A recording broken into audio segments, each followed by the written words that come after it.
Estamos en casa, abrimos el grifo, llenamos un vaso de agua y nos lo bebemos como si nada, el día a día. Pero en realidad en ese gesto hay algo más. Hay ciencia, decisiones políticas y salud pública.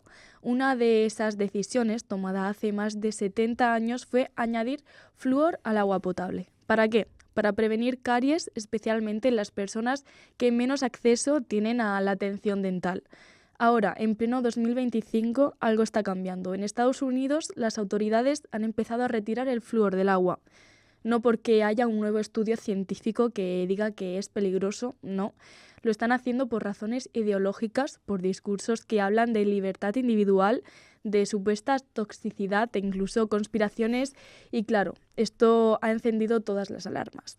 ¿Qué está pasando realmente? Porque de repente el flúor, que lleva décadas protegiéndonos, se ha convertido en el centro de un debate.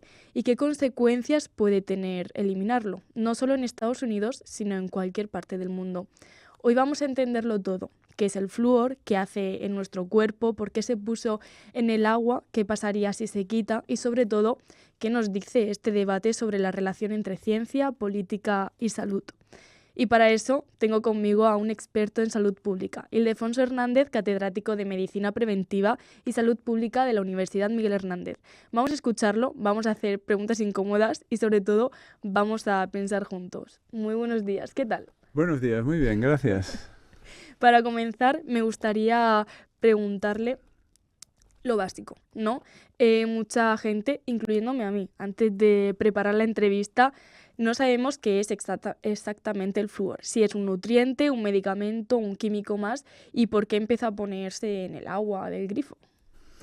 Sí, el flúor. Bueno, una cosilla antes que creo que es interesante de la introducción que has hecho, Isa, es que un gesto banal, parece un vaso de agua por las mañanas, ¿no?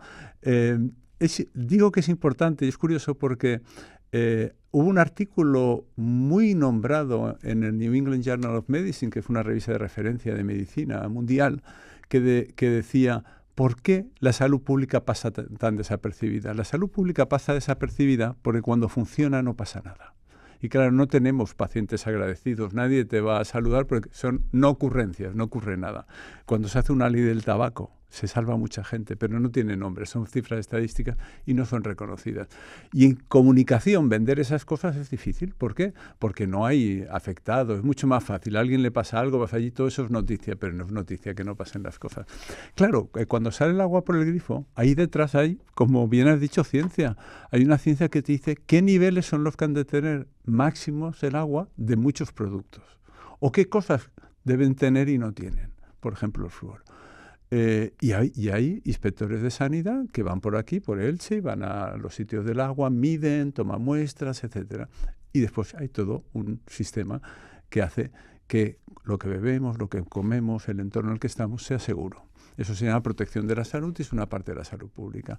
Bien, el flúor entró en la protección de la salud pública porque se dieron cuenta que había un déficit de flúor en muchos de los consumos de agua en algunas zonas del mundo y se probó que a añadir el flúor, que no es un nutriente, es un producto químico y que está en forma de fluoruro, pero que conseguía prevenir la caries y hacía que hubiese una mejor salud dental desde la niñez y evitaba todos los problemas que venían después.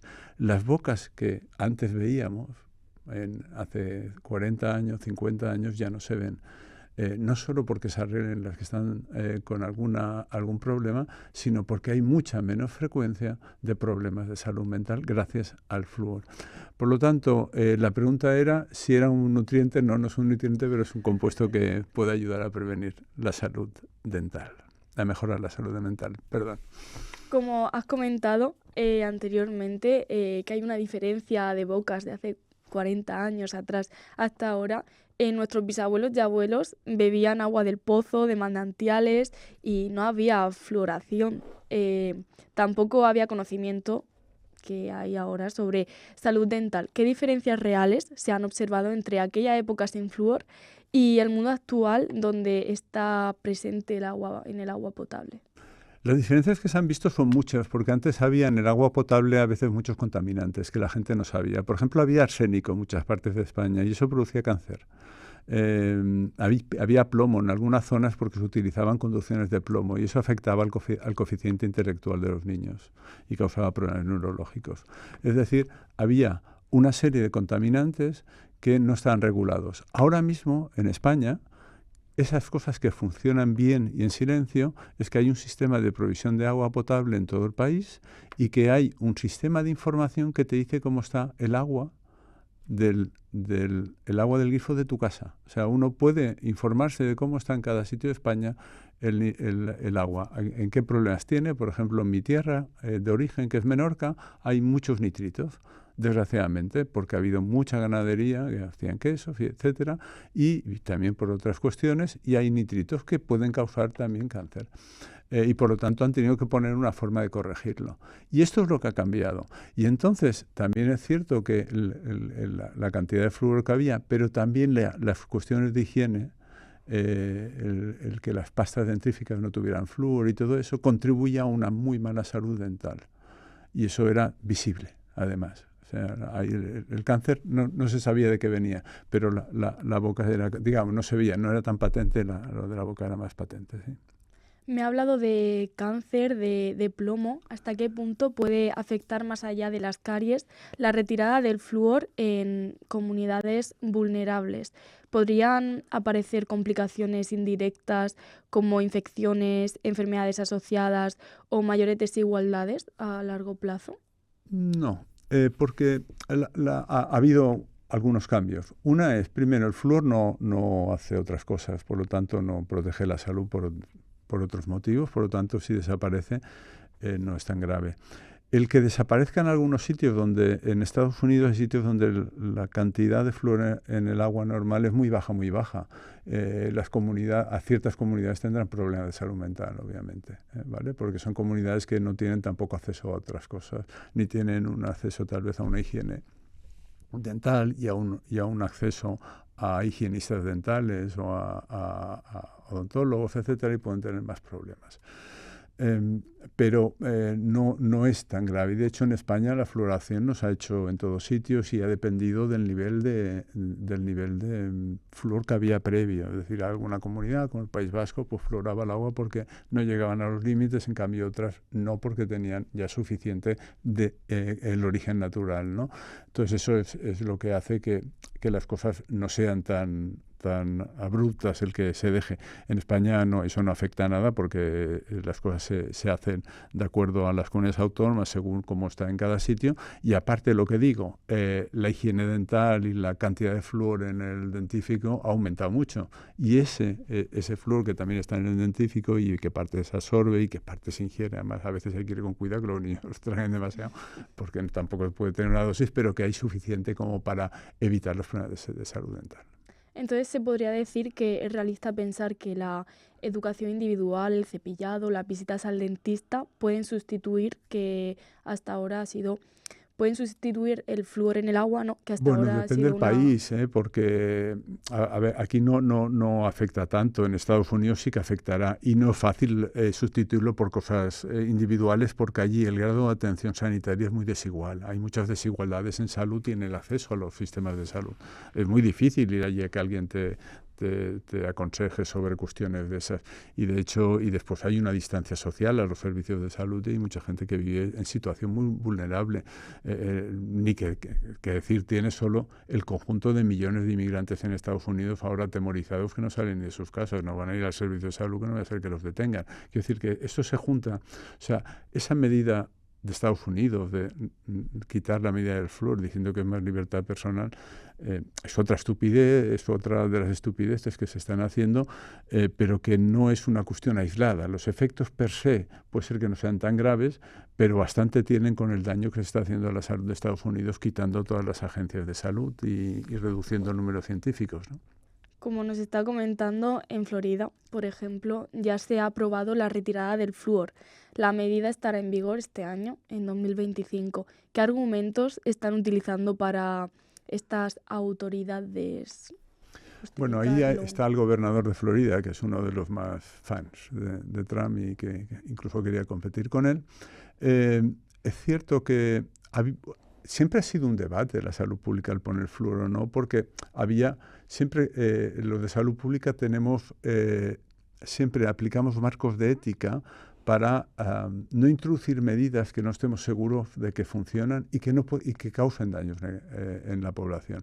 Por lo tanto, antes de hacer una medida poblacional que afecta al conjunto de la población, se sopesa mucho y por lo tanto esas medidas fueron objeto de debate, el poner el flúor, es decir, de un debate científico extenso. No es una cosa sencilla el hacerla. Y por tanto, el que ahora lo quite, ¿qué efectos tendrá? Bueno, va a depender del nivel de flúor que tengan las aguas. Ahora ha cambiado mucho el origen del agua en sitios como Florida, ¿no? Porque tiene en teoría tiene mucha agua, pero como tienen dos estaciones, una muy seca y una muy húmeda, necesitan, por ejemplo, de desalinizadoras. En ciudades como Tampa, que está en Florida, o en ciudades como Miami, pues hay desaladoras que tienen que... Y entonces todo es muy distinto a como era antes, es decir, que la medida puede tener un efecto que yo no puedo asegurarlo ahora porque va a depender de las distintas fuentes de agua potable que tengan. Una de las voces más visibles en este movimiento es Robert y Kennedy Jr., parece ser que están en todos los debates. Bueno, estas voces han dicho que el flúor podría afectar en el desarrollo neurológico de los niños. ¿Qué hay de cierto en estas afirmaciones? ¿Existe realmente una base científica para este miedo? A ver, los altos grados de flúor, pero que no se suele exponer nadie, sí pueden causar daño de acuerdo a algunos estudios no comprobados. Es decir, que no es... Pero es como siempre, se utiliza una verdad a medias para crear miedo sobre el asunto. No es adecuado. O sea, se podría decir que realmente beber agua con flúor no puede llegar a afectar a un niño. No, a los niveles que en España se toma agua con flúor desde hace tiempo y eso Claro. no, con unos niveles que están en unos marcos que se ha demostrado que son absolutamente seguros. Nosotros tenemos muchos sistemas de contrapesos, quiero decir, y muchos sistemas científicos.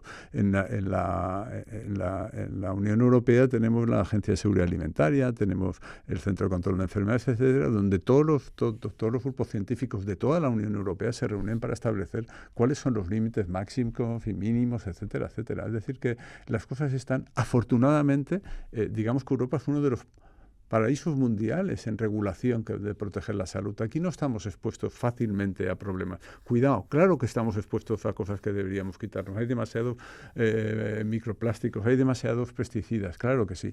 Pero el problema no es justamente el flúor. El problema son, por ejemplo, un montón de pesticidas que estamos utilizando en exceso en algunos sitios, por ejemplo.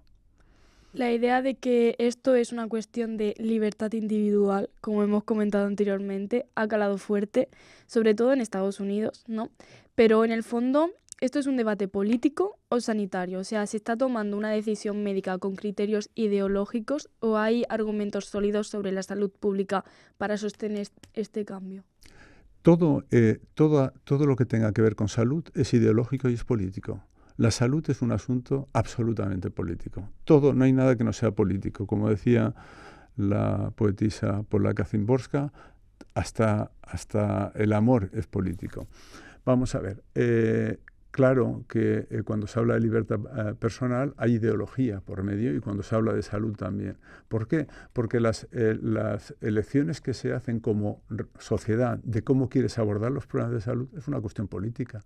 En Estados Unidos han decidido que la gente pague para ir a los servicios sanitarios y que tengan algunos sistemas de caridad para tratar a la gente vulnerable. Esa es una forma de elegir las cosas. En España nos hemos dotado de un sistema nacional de salud. Hay algunos que no les gusta el sistema de salud en España. Les gustaría que fuera todo privado y que después tuvieran seguros.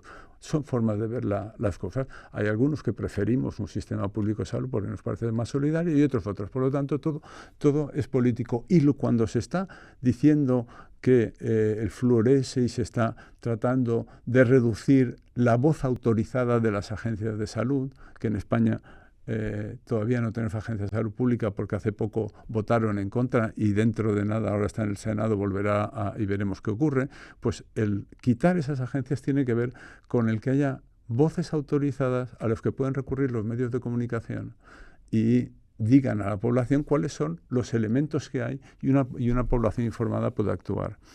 Y eso es lo que no quieren. Quiero decir, no les gusta que haya voces autorizadas en salud. ¿Qué papel juegan estas voces, esta desinformación en todo esto? O sea, ¿quién la está alimentando y por qué? ¿Cuál es el objetivo? Bueno, el objetivo siempre es que no haya referentes válidos.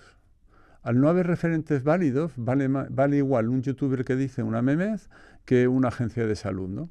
Y el debilitar las agencias de salud, las agencias de medio ambiente, la agencia de trabajo, etcétera, como está haciendo Robert Kennedy, lo está haciendo este señor porque quiere que no haya una opinión fundamentada que pueda contradecir pues esas cuestiones individuales que él dice. Ellos defienden, en teoría, el individualismo máximo. En teoría no, en la práctica, el individualismo y el egoísmo. Es decir, que los individuos, como decía Margaret Thatcher, son que no hay sociedad. Cada individuo es independiente. Si analizamos un poco, dependemos todos unos de otros. Y no hay nada que funcione y una humanidad digna de tal nombre si no trabajamos solidariamente. Se ha hablado de un posible aumento de hasta 25 millones de caries en solo 5 años si se elimina el flúor del agua en todo Estados Unidos. Pero más allá de las caries, ¿cómo afecta esto al sistema sanitario? No, afecta por las caries. El flúor no tiene otros efectos. Y claro que son muchos niños porque hay muchos estados donde, como decía antes, el nivel de flúor es muy bajo de las aguas de consumo. Y si lo quitan, lo que pasa es que lo tienen difícil de quitar porque van a tener que luchar con cada estado a estado, porque cada estado tiene su posibilidad de hacerlo, van a recurrir a la justicia, como está siendo todo ahora en Estados Unidos, ¿no? La justicia lo para, lo que hace el gobierno federal, después veremos, es una cuestión a ver, pero tenemos que prestar atención a eso porque lo que está pasando allí puede pasar aquí en Europa. O sea, hemos de tener mucho cuidado porque hay demasiada gente en Europa que quiere y va en la misma línea que el gobierno de Estados Unidos actual. ¿En Europa estaríamos preparados para ello?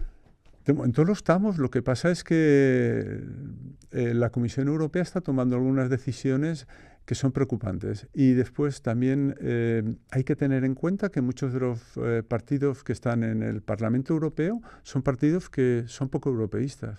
No creen en la Unión Europea. No les gusta que haya entes supranacionales que adopten acuerdos sobre cuáles son los mínimos sobre algo. Y en cambio hay otros, como en el caso que yo me encuentro, que me encanta que si mi gobierno no lo hace, al menos que haya un gobierno europeo que ponga una directiva que diga que en las aguas del vertido tal no tiene que haber cromo, ni tiene que haber cadmio, ni tiene que haber eso. Me encanta que lo haga la Unión Europea, por lo menos me protege la salud otro ente, además de mi gobierno, si mi gobierno no lo hace.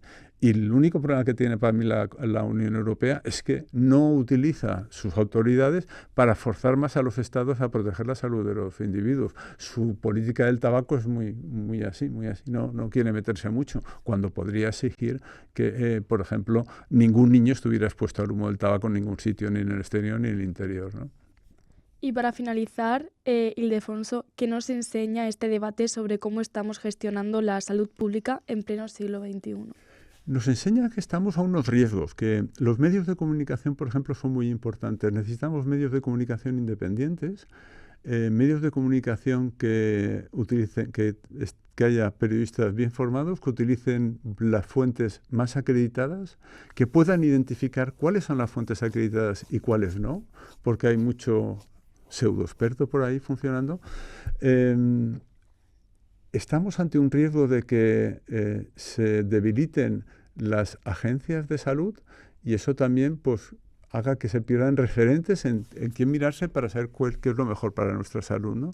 Y por lo tanto tenemos que ir con mucho cuidado. De hecho, lo que va a pasar en España aquí con la Agencia de Salud Pública es algo que nos tiene preocupados a nosotros, ¿no? Porque después de la pandemia, todo el mundo estuvo de acuerdo unánimemente, menos Vox, aunque a ese partido yo, como no respeta los derechos humanos, yo no lo cuento cuando hablo de partidos, todos los partidos estuvieron de acuerdo en que hubiese una agencia de salud, porque decían que necesitamos dotarnos de algo para prepararnos para el futuro. Y después van y votan en contra, ¿no? Partidos como Junts o el PP, y no se entiende. Y ahora eso va a volver del Senado, ha ido al Senado, va a volver y en segunda vez y vamos a ver qué ocurre. Dotarse de una agencia de salud pública es importante. ¿Por qué? Porque se reúne toda la inteligencia española, todos los expertos trabajan conjuntamente para producir recomendaciones de salud que pueden servir a la población de referencia. Eso es lo importante. Te hace muchas cosas más, pero una cosa importante es eso, y ser un referente para los medios de comunicación y para establecer debates basados en ciencia, basados en racionalidad y basados en algo que es independiente de cualquier interés económico de otro tipo que sea ajeno al bien público. Después de hablar con usted, lo que nos queda claro es que el flúor no es solo una cuestión de dientes, lo podemos usar como una metáfora de cómo funciona la salud pública, una protección que a veces ni notamos, pero que está ahí cuidándonos. También nos queda claro que el miedo puede ser más contagioso que cualquier bacteria, que cuando desconfiamos, sin informarnos, podemos acabar tomando decisiones que nos perjudican a todos, especialmente a los más vulnerables. Como el resto, esta entrevista no busca influir en el pensamiento, sino que tiene como objetivo dar las herramientas necesarias, preguntas y contexto. Porque en un mundo lleno de ruido, entender lo común es un acto de responsabilidad. Gracias por acompañarnos, Ildefonso Hernández, catedrático de Medicina Preventiva y Salud Pública de la Universidad Miguel Hernández. Gracias por enseñarnos la importancia de la salud pública. Gracias a Radio UMH y a ti por contribuir al debate, a la reflexión, hacer que sea una universidad crítica y que debata sobre los temas importantes, los que de verdad te importan.